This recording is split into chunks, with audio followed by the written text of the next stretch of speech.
नमस्कार, जन उत्तराखंड बुलेटिन में आप सभी दर्शकों का हार्दिक स्वागत है और आपके साथ मैं जुड़ी हूं लीजा। खबरों पर बात करेंगे, लेकिन एक नजर हेडलाइंस पर।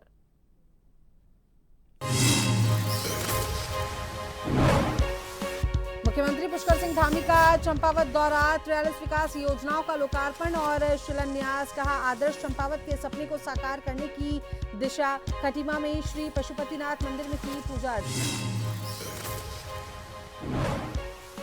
मुख्यमंत्री पुष्कर सिंह धामी ने टनकपुर में नवनिर्मित कैंप कार्यालय भवन का लोकार्पण किया। सशक्त बहना उत्सव योजना का शुभारंभ कर महिला सशक्तिकरण को दी नई दिशा।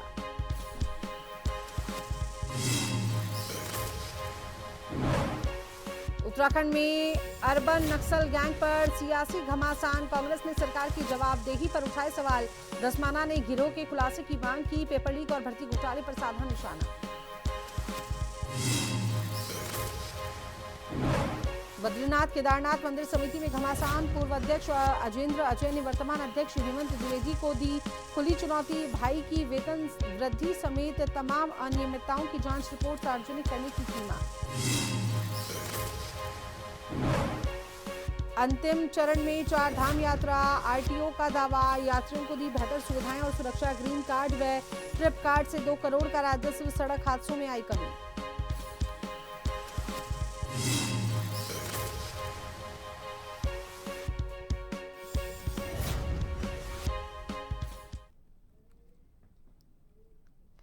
मुख्यमंत्री पुष्कर सिंह धामी आज अपनी विधानसभा चंपावत के 2 दिवसीय भ्रमण पर पहुंचे। मुख्यमंत्री धामी ने बुधवार को जनपद चंपावत के सर्वांगीण विकास की दिशा में एक और ऐतिहासिक पहल करते हुए 43 विकास योजनाओं का लोकार्पण शिलान्यास किया। इनमें 5,137.18 लाख की 22 योजनाओं का लोकार्पण, 6,386.76 लाख की 21 योजनाओं का शिलान्यास शामिल है। मुख्यमंत्री धामी ने कहा कि चंपावत में विकास की यह गति आदर्श चंपावत के स्वप्न को साकार करने की दिशा में मील का पत्थर साबित होगी। उन्होंने कहा कि राज्य सरकार की प्राथमिकता हर क्षेत्र में संतुलित और गुणवत्तापूर्ण विकास सुनिश्चित करना है। मुख्यमंत्री ने अधिकारियों को निर्देश दिए कि जिन योजनाओं का शिलान्यास किया गया है उनका कार्य समयबद्ध एवं उच्च गुणवत्ता के साथ पूर्ण किया जाए।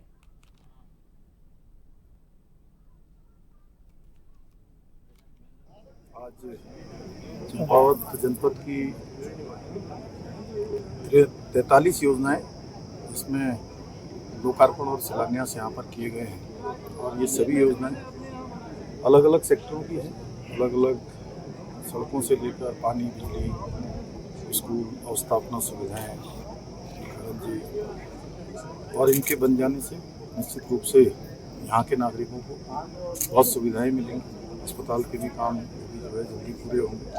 अनेक काम चंपावत जनपद में आगे बढ़ रहे हैं और अनेक घोषणाएं हैं, जिन घोषणाओं के लिए अलग से जिलाधिकारी और शासन के जो घोषणा सेल वाले लोग हैं वो अलग से बैठक भी करेंगे, जिससे कि सभी घोषणाएं धरातल पर उतरें।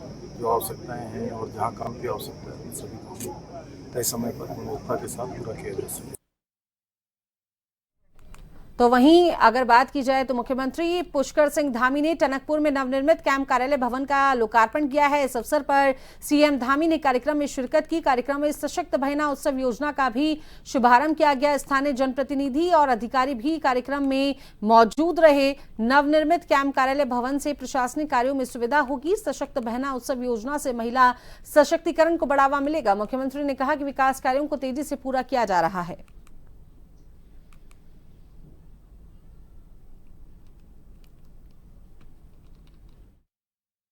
हर्ष की बात है कि आज एक और धाम सशक्त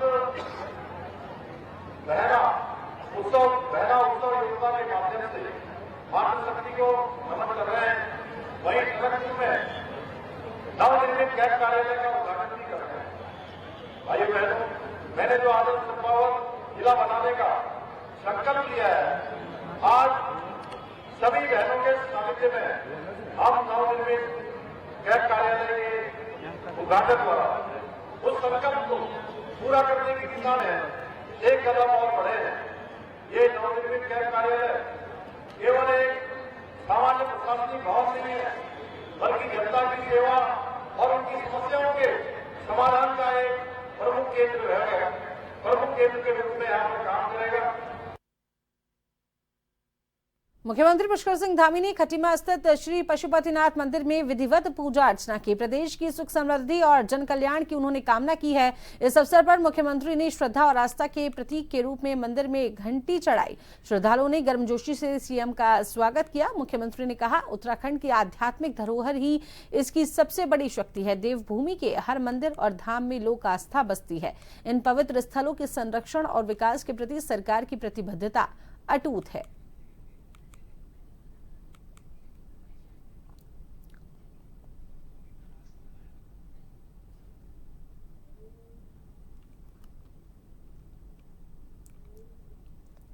हरिद्वार में आज कृषि विकास की दिशा में एक महत्वपूर्ण कदम उठाते हुए जिलाधिकारी मयूर दीक्षित की मौजूदगी में ब्लॉक भाद्राबाद के ग्राम अतमलपुर बोंगला में धान की फसल का सटीक आंकलन कराया गया। आपको बता दें कि अतमलपुर बोंगला में धान की फसल का आज आकलन कराया गया है। इस मौके पर कृषि विभाग की टीम ने वैज्ञानिक पद्धति से खेतों में जाकर फसल की कटाई की, प्रति हेक्टेयर उत्पादन क्षमता का मूल्यांकन किया। ये क्रॉप कटिंग डेमोन्स्ट्रेशन हरिद्वार जनपद के विभिन्न ब्लॉकों में चल रहे हैं और एक बड़े अभियान का हिस्सा है, जिसका मुख्य उद्देश्य किसानों की वास्तविक उपज का डेटा एकत्रित करना है, ताकि उन्हें न्यूनतम समर्थन मूल्य यानी कि एमएसपी का लाभ समय पर और सटीक रूप से मिल सके।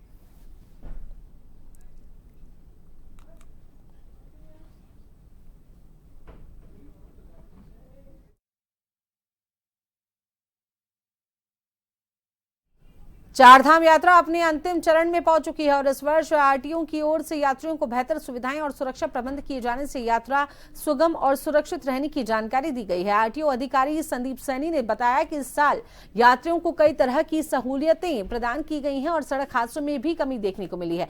वहीं आपको बता दें कि ग्रीन कार्ड और ट्रिप कार्ड जैसी व्यवस्थाओं के जरिए आरटीओ को इस वर्ष लगभग 2 करोड़ रुपए का राजस्व प्राप्त हुआ। साथ ही इन कार्ड के कारण न सिर्फ टैक्स और शुल्क की प्रक्रिया सुगम बनी, बल्कि ये कार्ड यातायात नियमन और वाहन मॉनिटरिंग में भी मददगार साबित हुए। फिलहाल कपाट बंद होने तक यात्रा रूट पर सभी प्रवर्तन बल तैनात रहेंगे और मुख्य चेक पोस्टों पर वाहन निरीक्षण, चालान व आवश्यकता अनुसार वाहनों को डायवर्ट करने की व्यवस्था भी बनी रहेगी।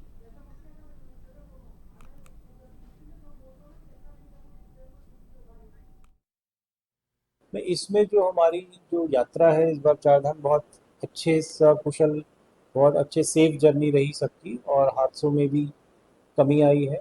अगर हम पिछले वर्षों की तुलना में अगर देखेंगे तो ग्रीन कार्ड का जो अभी हमारा जो अभी ये दिवाली के समय में जो अभी कुछ ही दिन रह गए हैं जब हमारे कपाट बंद होंगे सारे चारधाम के, तो एक पीक बड़ा है उसमें, क्योंकि जो बाहर की गाड़ियाँ आती हैं उनके जो ग्रीन कार्ड रिन्यू होते हैं उसमें हमने देखा है कि हमारा ऋषिकेश और हरिद्वार में रिन्यू वाले काफ़ी आ रहे हैं, क्योंकि लास्ट पीक है, 1 हफ्ता रह गया है तो संख्या बढ़ रही है। हमारी चेक पोस्ट जो है, जो तपोवन चेक पोस्ट है, वहाँ से भी हम डेली का डेटा लेंगे कि कितनी गाड़ियों में इजाफा हुआ है। तो अब हमारी प्रवर्तन टीमें जो है वो तैनात हैं, वो अपना कार्रवाई निरंतर कर रहे हैं। बद्रीनाथ केदारनाथ मंदिर समिति के पूर्व अध्यक्ष अजेंद्र अजय ने वर्तमान अध्यक्ष हेमंत द्विवेदी को खुली चुनौती दी है। वह बद्रीनाथ केदारनाथ मंदिर समिति में कार्मिक उनके भाई की वेतन वृद्धि की जल्द जांच करवाएं। दरअसल बीते दिनों हेमंत द्विवेदी का एक बयान सोशल मीडिया पर वायरल हुआ, जिस पर उन्होंने मंदिर समिति में कार्यरत पूर्व अध्यक्ष राजेंद्र अजय के भाई की वेतन वृद्धि को लेकर जांच बैठाने को कहा था।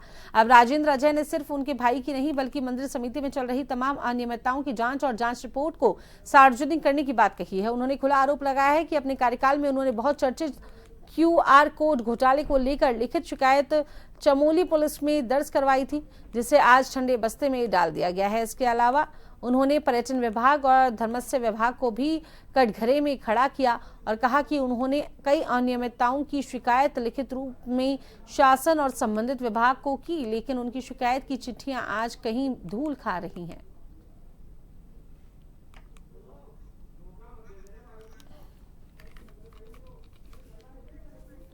तेजस्वी अध्यक्ष हैं, बड़े ऊर्जावान हैं, बड़े कर्मठ हैं और उनका एक वीडियो कल जो वायरल हो रहा था और मुझे कई मीडिया के मित्रों के माध्यम से भी उन्होंने मुझसे सवाल किया था, तो मैंने जो उन्होंने कहा है कि वो मेरे भाई के जो वेतन वृद्धि का मामला है उसकी वो जांच कराएंगे और उसके लिए वो जांच कमेटी बिठाएंगे। तो मैं तो अध्यक्ष जी का स्वागत करता हूं कि उनके इस कदम का, और मैं ये भी उनसे अनुरोध करता हूं कि केवल ये मीडिया और सोशल मीडिया तक ही उनकी बात न सीमित रहे, वो इस पर तुरंत जांच कमेटी बैठाएं और जांच कमेटी बिठा करके तुरंत उस पर जांच कराएं और जो भी तथ्य हैं वो सामने लाएं। उत्तराखंड अर्बन नक्सल गैंग को लेकर राजनीतिक बयानबाजियां जो हैं अब जो तेज हो गई हैं। मुख्यमंत्री के हालिया बयान के बाद कांग्रेस ने सरकार पर बड़ा हमला बोला है। साथ ही उन्होंने सरकार की जवाबदेही पर सवाल खड़े किए हैं। कांग्रेस प्रदेश उपाध्यक्ष सूर्यकांत धस्माना ने आरोप लगाया है कि प्रदेश में गिरोह सक्रिय है और इससे सरकार की साख पर सवाल उठता है। उन्होंने कहा कि यदि मुख्यमंत्री को इन गिरोह की जानकारी है तो बताएं कि सरगना कौन है, कौन कौन सदस्य हैं और कौन कौन से अपराध हो रहे हैं।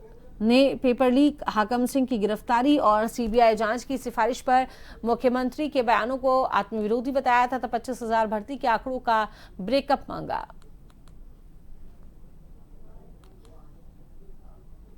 राज्य में अगर कोई भी अर्बन नक्सल गैंग मतलब गिरोह मतलब जो गिरोह बंद होकर के कोई अपराध करें, अगर इस राज्य के अंदर भारतीय जनता पार्टी के राज में देश में केंद्रीय गृह मंत्री हैं आदरणीय अमित शाह, राज्य में गृह मंत्री माननीय मुख्यमंत्री, अगर इस प्रदेश के अंदर कोई गिरोह काम कर रहा है, गैंग काम कर रहा है, चाहे वो अर्बन नक्सल का है, चाहे वो डाकुओं का है, चाहे वो असामाजिक तत्वों का है, तो राज्य के सरकार के लिए इससे बड़ी शर्म की बात नहीं हो सकती। राज्य की सरकार को 1 मिनट भी सत्ता में बने रहने का अधिकार नहीं है। अगर राज्य के अंदर कोई गिरोह काम कर रहा है और उसका संज्ञान माननीय मुख्यमंत्री जी को है तो वो जवाब दें। कांग्रेस पूछती है उनसे कि वो ये बताएं कि उस गिरोह में कौन कौन लोग हैं, क्योंकि गिरोह के बारे में जब उनको मालूम है, अर्बन नक्सल गैंग के बारे में उनको मालूम है, तो उनको ये भी मालूम होगा उस गिरोह का सरगना कौन है, उसमें सक्रिय सदस्य कौन है, कौन कौन से अपराध वो कर रहे हैं। और अगर पेपर लीक नहीं हुआ था तो मुख्यमंत्री जी आपने पेपर कैंसिल क्यों किया? तो चले वक्त चला एक छोटे से ब्रेक का।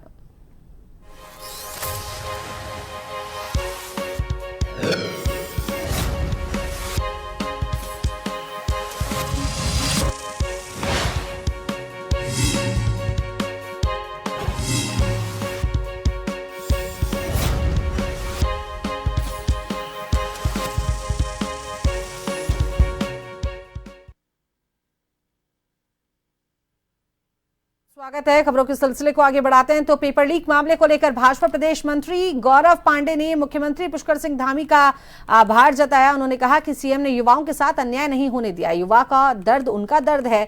मुख्यमंत्री ने धरना स्थल जाकर युवाओं की बात मानी और पेपर लीक रद्द किया। आपको बता दें, पेपर को लेकर जो बात हो रही थी, पेपर को रद्द करने की बात कही गई है। एसआईटी और सीबीआई जांच कराने का आश्वासन दिया गया है। जल्द परीक्षा दोबारा आयोजित की जाएगी।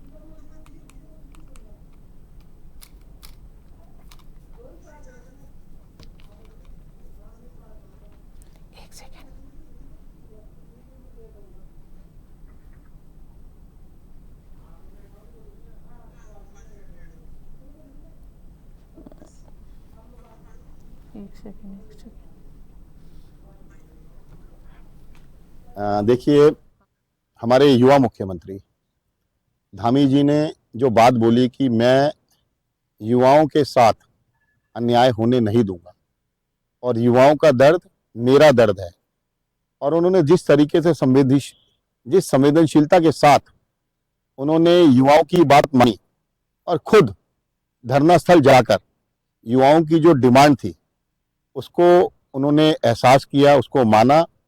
मैं हमारे युवा मुख्यमंत्री पुष्कर सिंह धामी जी का बहुत बहुत धन्यवाद देना चाहता हूं। और जो उन्होंने अपने संवेदनशील नेतृत्व की परिभाषा दी कि बोला कि आप धरने में इधर बैठे हैं, रात को नींद मुझे नहीं आ रही, आपका दर्द मेरा दर्द है और मैं युवाओं के साथ कभी भी किसी तरीके का खिलवाड़ होने नहीं दूंगा। दीपावली पर्व के दृष्टिगत नशा तस्करी और जुआ खेलने वालों के खिलाफ चलाए जा रहे अभियान के तहत कालाडूंगी पुलिस ने कार्रवाई की। प्रभारी निरीक्षक अरुण कुमार सैनी के नेतृत्व में पुलिस टीम ने मुखबिर की सूचना पर कोटाबाग क्षेत्र जंगल से 5 अभियुक्तों को सार्वजनिक स्थान पर जुआ खेलते समय गिरफ्तार किया। 3 अभियुक्त फरार होने में कामयाब हो गए। गिरफ्तार अभियुक्तों के खिलाफ कोतवाली कालाडूंगी में FIR दर्ज की गई है, जिसमें जुआ अधिनियम का अभियोग पंजीकृत किया गया है। अभियुक्तों को न्यायालय के समक्ष प्रस्तुत किया गया।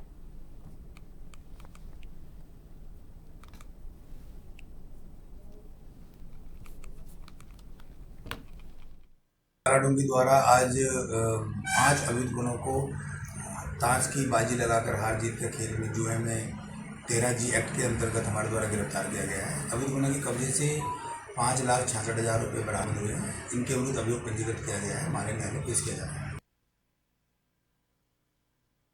तो वहीं उत्तराखंड के विकासनगर से खबर है, जहां पर एक छोटा हाथी हादसे का शिकार हो गया। आपको बता दें, कालसी थाना क्षेत्र के कोटी इच्छाड़ी डैम के पास एक छोटा हाथी वाहन हादसे में शिकार हो गया है। हादसे में 2 युवक गंभीर रूप से घायल हो गए हैं। छोटा हाथी वाहन registration number UK 7CD 5612 Vikasnagar से तार के बंडल लेकर त्यूनी की ओर जा रहा था। इच्छाड़ी डैम के पास वाहन अचानक असंतुलित होकर सड़क किनारे पलट गया। थाना कालसी से पुलिस टीम रेस्क्यू उपकरणों के साथ घटनास्थल पर पहुंची। पुलिस ने स्थानीय लोगों की मदद से दोनों घायलों को बाहर निकाला। साथ ही 108 एम्बुलेंस के जरिए सरकारी अस्पताल विकासनगर भेजा गया है। पुलिस ने वाहन को कब्जे में लेकर जांच शुरू कर दी है।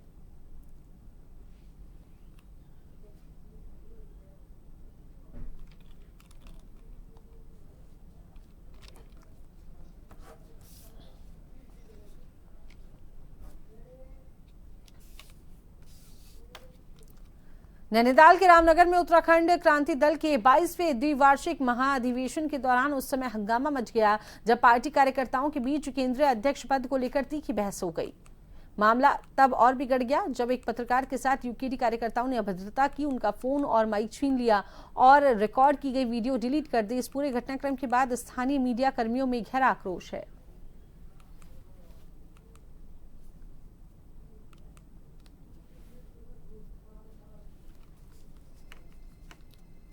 बिल्कुल, आज उत्तराखंड क्रांति दल का एक सम्मेलन था बसई में, पीर मदारा के पास एक वेंकट हॉल में सम्मेलन हो रहा था। वहां उनका जो है चुनाव चल रहा था, तो उनकी चुनाव पे सहमति नहीं बनी, तो इस दौरान उनका आपस में विवाद होने लगा। इसी दौरान क्या हुआ कि जो मीडिया कर्मी वहाँ पे रिकॉर्डिंग कर रहे थे, उनके साथ उन्होंने कुछ लोगों ने अभद्रता करनी शुरू कर दी और मैं वहाँ पे मौजूद था। मैंने देखा कई सारे जो है कुछ मीडिया कर्मी साथियों को अंदर ले गए और उनके साथ अभद्रता करने लगे और फिर उसके बाद जो है बाहर ले जाकर के भी उन्होंने उनका मोबाइल छीना और मोबाइल छीनने के बाद उसमें जो है व्हाट्सएप वगैरह चेक करने लगे और पूरा वीडियो उन्होंने ये देखने की कोशिश की मोबाइल खोल के कि कहीं वीडियो तो नहीं भेजा उन्होंने हमारे रिकॉर्डिंग का, और उन्होंने अभद्रता करनी चालू कर दी और गाली गलौज और काफी अपशब्द बोलने शुरू कर दिए। आपके साथ भी अभद्रता की गई? जी बिल्कुल, जैसे कि मैं भी गया था, थोड़ा सा अभद्रता मैंने देखा कि जब बीच बचाव मैंने भी करने का प्रयास किया तो मेरे साथ भी उन्होंने जो है काफी अभद्र शब्दों का प्रयोग जैसा करना शुरू किया। तभी उस दौरान जो है कुछ लोगों ने उन्हीं के बीच में जो है फिर किसी तरह से हम बच पाए। बंदी के द्वारा हमें तहरीर प्राप्त हुई है कि यूपीडी के सम्मेलन में उनके साथ कुछ छीना-झपटी और इस तरह की कोई घटना हुई है। उस संबंध में जो तहरीर प्राप्त हुई है उसमें जांच की जा रही है, जो भी दोषी होगा उसमें कार्रवाई की जाएगी। सुबोध उनियाल ने रामनगर वन प्रभाग के कालाडूंगी रेंज अंतर्गत नया गांव स्थित कॉर्बेट वाटरफॉल का रिबन काटकर विधिवत शुभारंभ किया। इस अवसर पर मंत्री ने विभागीय अधिकारियों को निर्देश दिए कि सामुदायिक आधारित पर्यटन को और अधिक बढ़ावा देने के लिए ठोस कदम उठाए जाएं ताकि ग्रामीणों को रोजगार से जोड़ा जा सके। उन्होंने कहा कि कॉर्बेट वाटरफॉल एक आकर्षक पर्यटन स्थल है जहां पर्यटकों को उत्तम सुविधाएं मिलनी चाहिए। इससे वन विभाग की आय में वृद्धि के साथ साथ स्थानीय लोगों को भी आर्थिक लाभ मिलेगा। पालिका अध्यक्ष रेखा कथियूरा ने नैनीताल रोड में खाली पड़ी वन भूमि में जंगल वन बनाने की मांग की।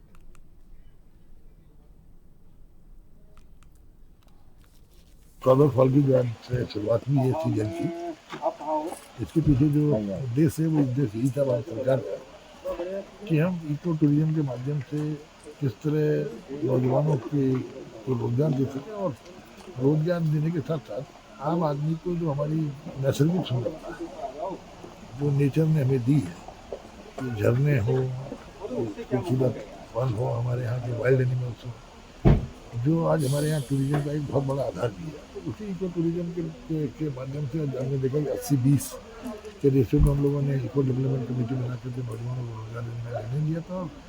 इससे खुद में आगे कि जब जंगलों से आपकी आजीविका जुड़ेगी तो कहीं ना कहीं जंगलों को बचाना भी लोग अपना फर्ज समझेंगे। कि आज जिससे मैंने कहा कि उत्तराखंड में खासकर कुमाऊं एरिया में अगर आप देखेंगे कॉर्बेट लाखों लोगों को रोजगार देने का काम कर रहा है। तो इस तरह और हमने 4 नए गेट खोले भी हैं पिछले 3 वर्षों में और भविष्य में हमारे और भी कुछ गेट खोलने का की योजना है। दशहरे के अवसर पर थराली विधानसभा के सैन्य बाहुल्य क्षेत्र सवाल गांव में केंद्रीय विद्यालय की स्वीकृति मिलने से पूरे क्षेत्र में खुशी की लहर है। भाजपा विधायक भूपाल राम टमटा ने बताया कि ये मांग वर्षों से लंबित थी और इसके लिए भूमि चयन सहित औपचारिकताएं पूरी की जा चुकी थी। विधायक ने कहा कि चुनाव के दौरान क्षेत्र में आई लोकप्रिय सांसद अनिल बलूनी ने इस दिशा में प्रयास करने का आश्वासन दिया था। उनका प्रयास सफल रहा और अब केंद्र सरकार की मंजूरी मिल गई है। विधायक टमटा ने इस उपलब्धि के लिए प्रधानमंत्री नरेंद्र मोदी, केंद्रीय शिक्षा मंत्री धर्मेंद्र प्रधान, उत्तराखंड के मुख्यमंत्री पुष्कर सिंह धामी और सांसद अनिल बलूनी का आभार जताया।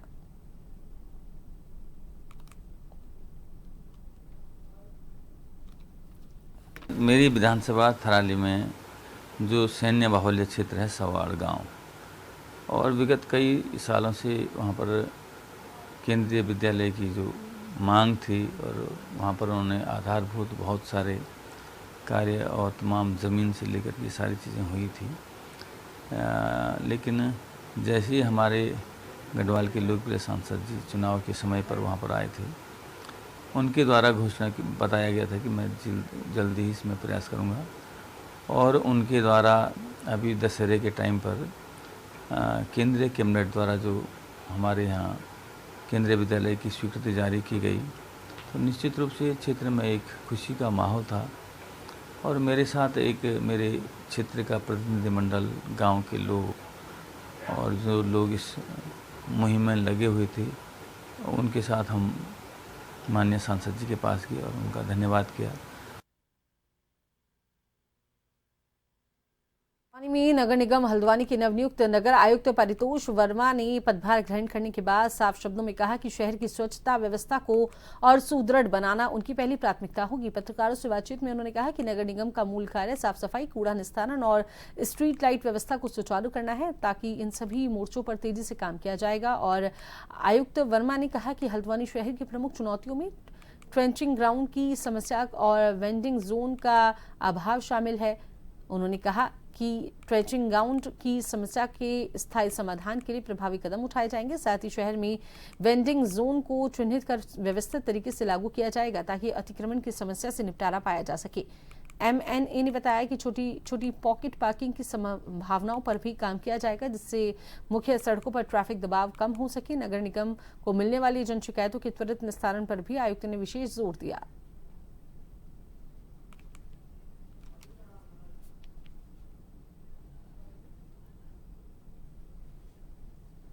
नगर निगम का मुख्यतः साफ सफाई का कार्य है। कूड़ा निस्तारण के साथ साथ स्ट्रीट लाइटों को दुरुस्त रखना और जो हमारी सफाई व्यवस्था है इसको और बेहतर करना, ये हमारे प्राथमिकता में प्रयास रहेंगे। जो मुख्य चैलेंजेस हैं, हमारा ट्रंचिंग ग्राउंड है, इसके अलावा वेंडिंग जोन है, इसके लिए भी प्रयास किए जाएंगे कि हमारा ट्रंचिंग ग्राउंड की जो समस्या है उसका समाधान हो, और साथ ही कुछ वेंडिंग जोन चिन्हित हों और छोटी छोटी पॉकेट पार्किंग इत्यादि बनाने का ये भी प्रयास किया जाएगा। और जो हम पब्लिक की शिकायतें यहाँ पर नगर निगम में हमें प्राप्त होती हैं उसका समय पर निस्तारण हो और उसकी पेंडेंसी ना रहे, इसके लिए भी प्रयास किया जाएगा, ताकि जो शिकायत यहाँ पे पब्लिक द्वारा फोन्स पे या टोल फ्री नंबर पे की जा रही है, अगर उनकी मॉनिटरिंग के लिए कोई व्यवस्था ऐसी बनाई जाएगी कि उनको यथा समय पे निस्तारित कर दिया जाए। जन उत्तराखंड बुलेटिन में इतना ही। बने रहिए जन टीवी के साथ।